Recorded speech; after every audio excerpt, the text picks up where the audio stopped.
Welcome, ladies and gentlemen. It is time for another chapter review for Akatsuki no Yona, also known as Yona of the Dawn. Hon! Hon! Yona of the Dawn, chapter 254. Now, two things. First off, I apologize for this being late. But I've been finding, especially in 2024, a lot less time for YouTube. So nowadays, week to week, I've been compartmentalizing my day of YouTube, or 2 days of YouTube. And what I do is I end up recording 5 or 6 videos all at once, and then I stretch them out over the course of the next week or so. So, unless I'm just making a short video, or I find time to relax and stream, generally, I wait until all the chapters are in for the week or the month, and then So, apologies for that. Number two is, thank you to the people who commented on the last one, because there's not a whole lot. Another reason that this is late, had big shit went down, 100%, I would have done my damnedest to get this review out sooner. But what's there to review in this chapter? Not saying the chapter's bad. Immediately want to get that out of the way. Thought the chapter was fine. It was good. 30 pages are good. But nothing really happened. Nothing happened that we didn't expect, should I say. Yes, we have a little bit of a tender moment, but given the gravity of the current situation, I wasn't able to enjoy the whole levity of the Yona and Hawk romantic situation. Maybe that was just me. But given the emotional entanglements, the gravity of the situation, and how they're... Right now, they should be very doom and gloom, and my god. For the sake of moving the plot along, they sort of pick themselves up by their bootstraps extraordinarily quickly, in my opinion. And we should have had far more of a grieving chapter. Get it? Griever. Grieving. It's a pun. But yeah, no, that's sort of my problem with the chapter, I think, overall. Like, once again, there was nothing wrong with the chapter.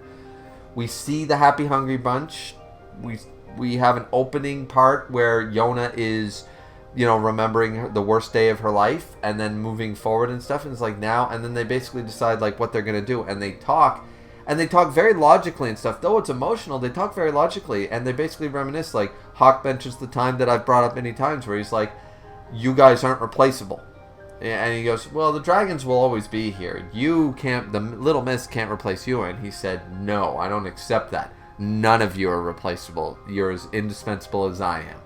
And Zeno smiled at him, thanks, mister, and stuff. And he goes, that was the true Zeno and stuff. And I'm like, right. So they've already figured out what us, the readers, know, which is sort of nice. That it's going to move the plot along quickly, but even one chapter of, not doubt, but one chapter of doom and gloom, and this is the hole we're never going to climb out, right? Might have been a little good for the pacing-wise, because Yona immediately says, we can't do anything about this. Immediately, so it should have been doom and gloom, because right before that, Yona says, we cannot do anything about this. I've listened to him, I can talk to him, I can yell at him, I can scream, I can punch him, I can do whatever. But at the end of the day, I can't change his heart, I can't change his mind. Part of that reason in the underlying dialogue is because this is what he wants. And it's almost wrong of me to try to stop. You know what I mean? So they got this whole thing. They've wrapped it all up. Everything I complained about and said in the last chapter review, they wrapped it all up in a nice, neat little bow here. And they just accept it and go, well, I mean, there's no good sticking around here. Let's get on our horse and move on. And then when it's through the night, let's make camp. And it's like, okay. But I just feel that there should be... I don't know. There was just something off about this. I sort of felt that for once, because we sort of saw Hawk do this. Maybe the flood thing was the problem.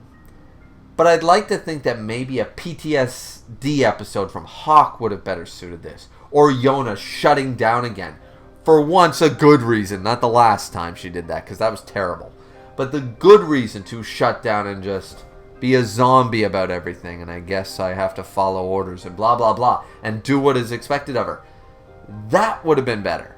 I really think that this was the most blasé, okay, I don't really know where to go, but we got to move the pace along, and the end of the chapter is the only thing that matters. Because realistically, the only thing that happens at the end of this chapter is, or during this chapter is, okay, Hawk and Yona basically get on a horse and keep moving. They acknowledge everything that we, the readers, know, like, Zeno's not wrong, but we should still try to save him. I don't know how we're going to do that, but we're not doing anything by sitting here, so let's move, right? That's literally all that happened. They have a tender moment that, once again, with the doom and gloom hovering over since last chapter, feels at a place like, oh, you had a dream where Zeno killed me and I died.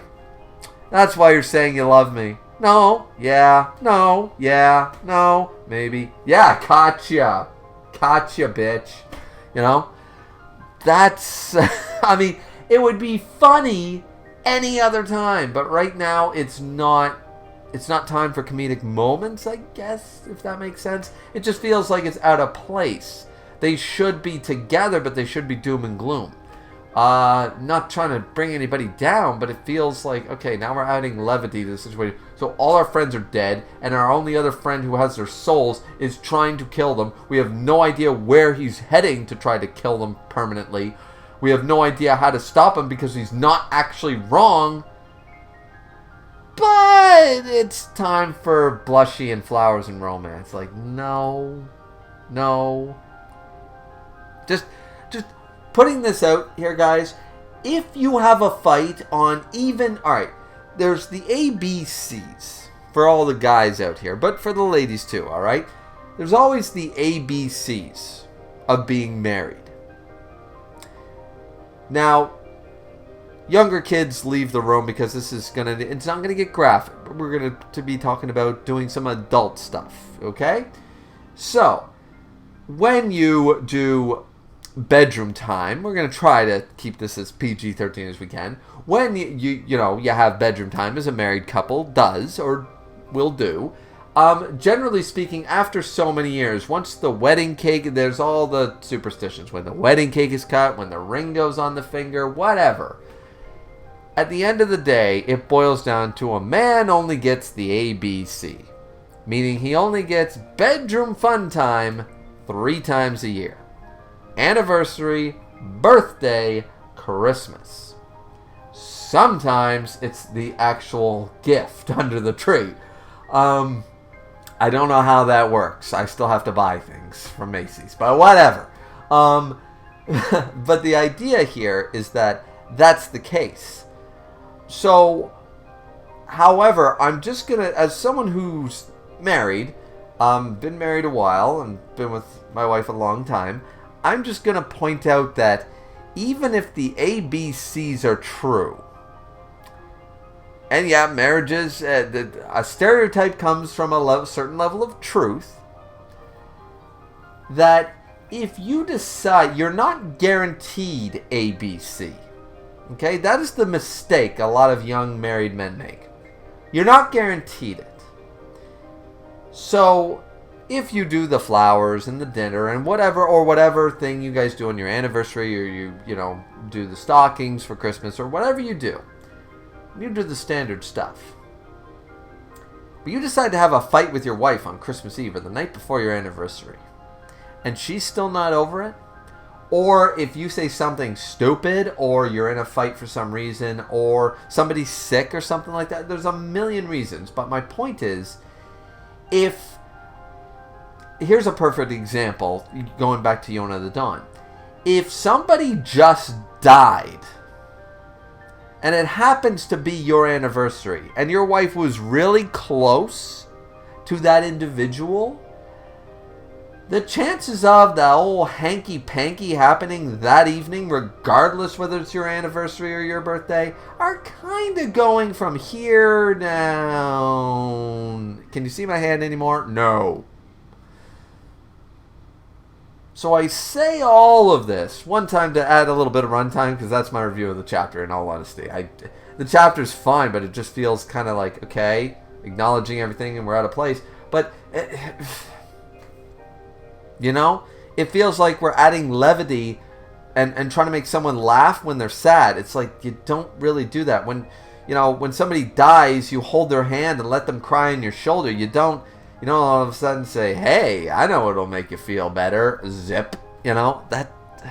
Or hey, how about we watch a Jim Carrey and Will Ferrell movie? Yeah. Or let's go to that comedy club downtown and stuff and have a good time. I know your mom just died, but so that's why it feels so out of place to me, because Yona the Dawn has worked, generally speaking, extremely realistic, in my opinion, and from my own experiences, on emotional dealings and how men, especially Hawk, deal with situations, right? So maybe I'm putting a little too much thought into this and trying to treat it a little too far. But truly, it does feel like, wait a minute now, this is not how two people would act in this situation. The world is literally crumbling around them, and they're thinking, okay, it's time for blushing. It's time for funny. The comedic mode is completely lost, as far as I'm concerned. Now, the end part of the chapter does move the plot along. Once again, we see Lily for the first time in a while, and I've always liked Lily. Zeno has returned now to what we assume the remnants of Hideo Castle, and is going to go down to the altar. So they're obviously, Hawk and Yona have no idea where they're going. Zeno has flown there, so they're never going to make it in time. What is going to stop Zeno? Will it be Lily? Will Lily be the one to stop Zeno from doing this? I think that would be awesome. I think that the one great thing this chapter did is have the potential that Lily's going to follow Zeno and basically convince Zeno that this is not right. This is wrong. It would be amazing. Not only character development, but the fact that it's not Yona. That it's not Hawk. That it's not one of the dragons. It's not Yona. It's not our happy, hungry bunch. It's an outsider.